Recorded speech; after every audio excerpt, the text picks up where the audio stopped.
আসসালামু আলাইকুম প্রিয় দর্শক, আপনাদের সকলকে আমন্ত্রণ জানাচ্ছি অন্য মঞ্চের আলাপচারিতায়। আজ আমাদের সঙ্গে আলোচনার জন্য অথবা আড্ডার জন্য অথবা আসলে আলাপচারিতার জন্যই আমাদের সঙ্গে আছেন 2024 সালের 8ই আগস্ট অন্তর্বর্তী সরকারের দায়িত্ব নিয়েছিলেন অধ্যাপক মোহাম্মদ ইউনূস। তখন তার ও তার সরকারের জনপ্রিয়তা ছিল আকাশচুম্বী, কিন্তু মাত্র এক বছরের মাথায় জনপ্রিয়তা কেন? আদৌ ইউনূস সরকারের প্রতি কোনো প্রিয়তা আছে কিনা সেই প্রশ্ন দেখা দিয়েছে। এতটাই ধস নেমেছে যে কেউ কেউ বলছেন অন্তর্বর্তী সরকারের বিদায় নেওয়ার সময় ঘনিয়ে এসেছে। এমনটা যারা বলছেন তারা সরকারের বিরোধী কেউ নেই, বরং সরকারের ঘনিষ্ঠ হিসেবেই তারা পরিচিত। অধ্যাপক ইউনূসের সরকারের জনপ্রিয়তায় কেমন ধস নেমেছে তার একটা গাণিতিক হিসেব দিতে চাই। তার সাথে তুলে ধরবো একটা বিশ্লেষণ, যেখানে আমরা 11টি কারণ তুলে ধরবো যেগুলোর কারণে অন্তর্বর্তী সরকারের জনপ্রিয়তা কমায় চলে গেছে। এতটাই খারাপ অবস্থা আমাদের বিশ্লেষণে ডক্টর ইউনূসের সেই 3-0 এখন নতুন করে লেখার সময় হয়েছে। নতুন 3-0 হলো শূন্য শান্তি, শূন্য সম্প্রীতি আর হাজারের শূন্যে ভরা বাংলাদেশ। বিস্তারিত জানতে চলুন যাওয়া যাক বিশ্লেষণ।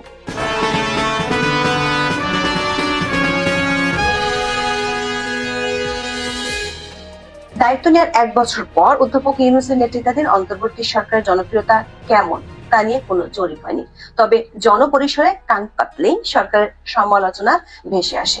সরকারের জনসমর্থন কমার লক্ষণ সামাজিক মাধ্যমে আরো স্পষ্ট। গত বছরের 30শে জুলাই ফেসবুকের প্রোফাইল পিকচার লাল করা কর্মসূচির পুনরাবৃত্তি হিসেবে এই বছর একই দিনে বাংলাদেশের অন্তর্বর্তী সরকার প্রধান উপদেষ্টার ফেসবুক পেজের প্রোফাইল পিকচার লাল করা হয়।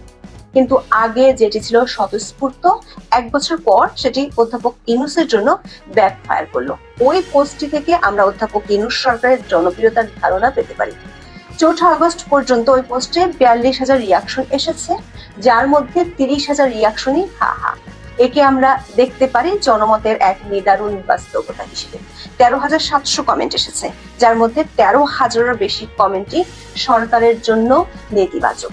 এগুলোর সারমর্ম হলো ইউনূস সরকার ব্যর্থ। অনেকেই মন্তব্য করেছেন দেশকে বহু বছর পিছনে ঠেলে দিয়েছে ইউনূস প্রশাসন। এদের মধ্যে বেশ কয়েকজন আছেন যারা কয়েক মাস আগেও সরকারের সমর্থক বলে পরিচিত ছিলেন, এমনকি অনেকে গণ আন্দোলনে অংশও নিয়েছেন। একই ধরনের প্রতিক্রিয়া দেখা গেছে সরকার উপদেষ্টাদের পোস্টেও।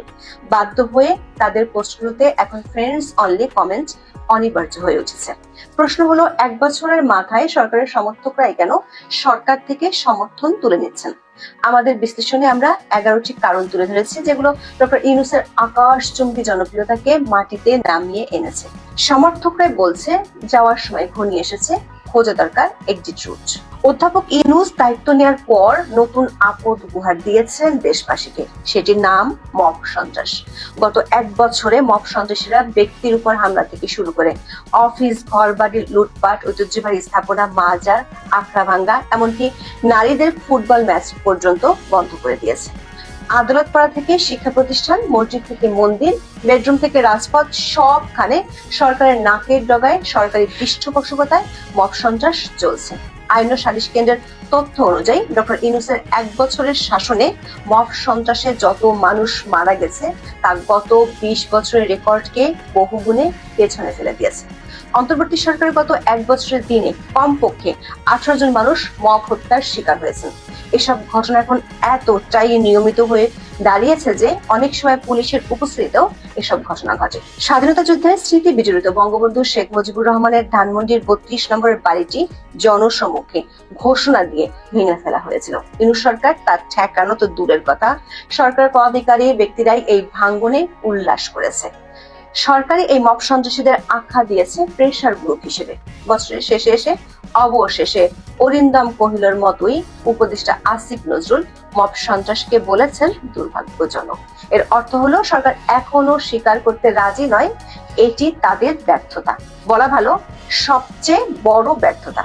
পুলিশের উপর দোষ চাপিয়ে সরকার পক্ষ প্রায় মব সন্ত্রাসকে জায়েজ করতে চেয়েছে, অথচ সরকারি কিংস পার্টির লোকজন কখনো মব করেছে, কখনো বা পুলিশের উপর হামলা চালিয়েছে, কখনো আবার পুলিশ মব সন্ত্রাসীদের ধরলে তাদের ছাড়াতে থানায় গেছে।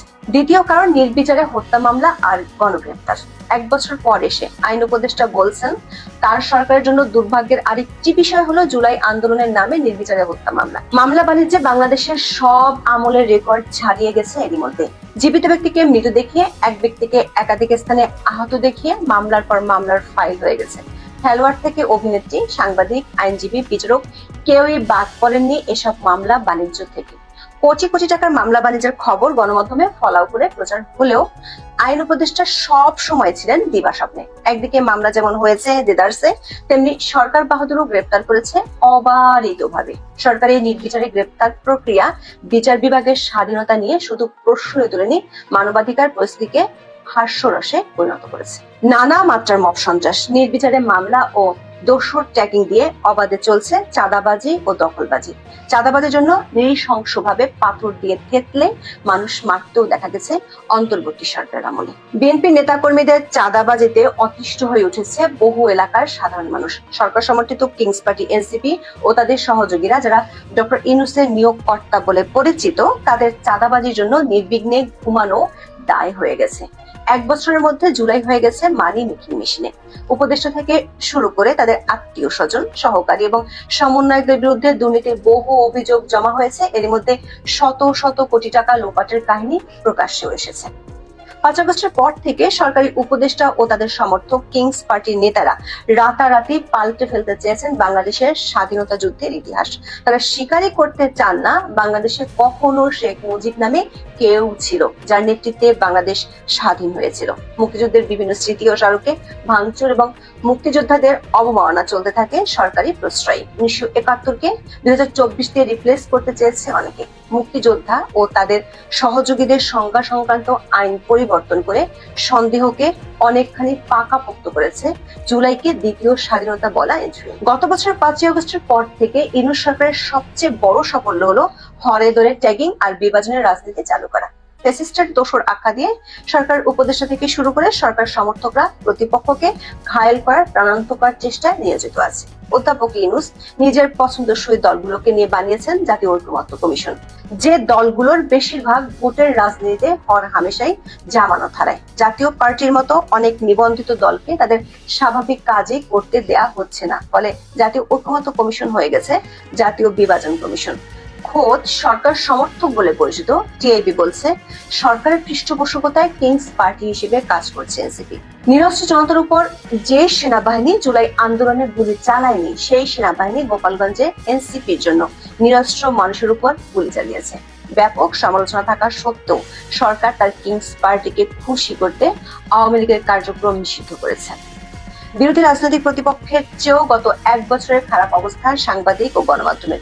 দেশি বিদেশি একাধিক প্রতিষ্ঠানের প্রতিবেদন বলছে ডক্টর ইউনূসের শাসনামলে কোনো ক্ষেত্রে গণমাধ্যমের স্বাধীনতা আগের সরকারের আমলের চেয়েও অনেক খারাপ। 266 জন সাংবাদিককে হত্যা মামলার আসামি করা হয়েছে। হত্যাকাণ্ডের সাথে জড়িত না থাকা সত্ত্বেও বেশ কয়েকজন সাংবাদিককে বছর ধরে জেলে রাখা হয়েছে। দখল হয়ে গেছে বহু গণমাধ্যম, চাকরি হারিয়েছেন 150 জন সাংবাদিক, বরখাস্ত হয়েছেন 8টি দৈনিকের সম্পাদক, 11টি টিভি চ্যানেলের বার্তা প্রধান। সাংবাদিকদের বিরুদ্ধে চলছে মব সন্ত্রাস। বছরের শেষ দিকে এসে ইউনূসের সরকার সবচেয়ে বড় সাফল্য দাবি করছে যুক্তরাষ্ট্রের আরোপিত শুল্ক কমাতে পারা। কিন্তু গত 1 বছরে একের পর এক শিল্প কারখানা বন্ধ হয়ে যাওয়া, হাজার হাজার মানুষ বেকার হয়ে যাওয়া, নতুন কর্মসংস্থান তৈরি না হয় ধুঁকতে ধুঁকতে লড়ছে দেশের অর্থনীতি আর ব্যবসা বাণিজ্য। ব্যবসায়ীরা বলছেন তারা গত 40 বছরে এমন দুরবস্থা দেখেনি। বিদেশি বিনিয়োগ আনার জন্য ফেসবুক শো করেও লাভ হয়নি। দেশের অর্থনীতি যতটাই বাজুক না কেন, গত 1 বছরে ডক্টর ইউনূস এবং তার গ্রামীণের প্রতিষ্ঠানগুলো সর্বোচ্চ সুবিধা পেয়েছে। ইউনূসের শাস্তি আর কর্মকূপ যেমন হয়েছে, তেমনি গ্রামীণ ব্যাংক থেকে গ্রামীণের বহু প্রতিষ্ঠানের ব্যবসার দুয়ার খুলে গেছে। ম্যান পাওয়ার থেকে বিশ্ববিদ্যালয়, সবখানে ইউনূসের স্বপ্নের গ্রামীণ প্রতিষ্ঠানগুলো ব্যবসার লাইসেন্স পেয়েছে। ডক্টর ইউনূস সরকারের ব্যর্থতার সবচেয়ে বড় কারণ স্বজনপ্রীতি। নিয়োগকর্তা এনসিপির প্রতি স্বজনপ্রীতি শুধু নয়, তার উপদেষ্টা পরিষদের দিকে তাকালে দেখা যাবে সেখানেও ডক্টর ইউনূস নিজের গণ্ডির বাইরে যাননি। অনেকে এটাকে গ্রামীণ ব্যাংক উপদেষ্টা পরিষদ বলে থাকেন, কেউ বলে ইউনুস সেন্টার এক্সটেনশন, আবার কেউ কেউ চট্টগ্রামের আঞ্চলিক উপদেষ্টা পরিষদ হিসেবেও খোঁটা দেয়। কিন্তু উপদেষ্টা পরিষদের বেশ কয়েকজন সদস্যের লাগামহীন ব্যর্থতার জন্য তাদের পদত্যাগের দাবি উঠেছে বহুবার। মাইলস্টোন দুর্ঘটনার পর আইন ও শিক্ষা উপদেষ্টাকে 9 ঘন্টা অবরুদ্ধ করে রাখা হয়েছিল। স্বাস্থ্য উপদেষ্টার খোঁজ পাওয়া যায় না, হেরিকেন জানিও। স্বরাষ্ট্র উপদেষ্টার শিশুসুলভ বক্তব্য উপদেষ্টা পরিষদের ম্যাচুরিটি নিয়ে প্রশ্ন তুলেছে।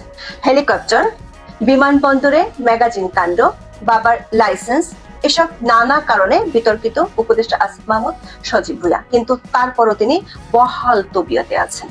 অর্থনীতিবিদ দেবপ্রিয় ভট্টাচার্য বলেছেন, অন্তর্বর্তী সরকারের মধ্যে আরেক সরকার আছে। দর্শক, গত বছর 8ই আগস্ট দায়িত্ব নেওয়ার পর থেকে অন্তর্বর্তী সরকারের সিদ্ধান্তগুলো রাতারাতি পাল্টে যেতে দেখা যায় ফেসবুকে ভাইরাল হওয়ার পর। না হয় নিজের কিংস পার্টির মবের কারণে। পাঠ্যপুস্তক সংশোধন কমিটি বাতিল থেকে শুরু হয়েছিল এই প্রক্রিয়া। সরকারের বহু নিয়োগ বাতিল হয়েছে ফেসবুকে সমালোচনার কারণে। সবশেষ মাইলস্টোন দুর্ঘটনায় আহত ও নিহতদের জন্য সাহায্য চেয়ে পোস্ট দিয়েছিল অধ্যাপক ইউনূসের দপ্তর। ফেসবুক সমালোচনায় আধা ঘন্টার মধ্যে সেই পোস্ট সরিয়ে নেওয়া হয়।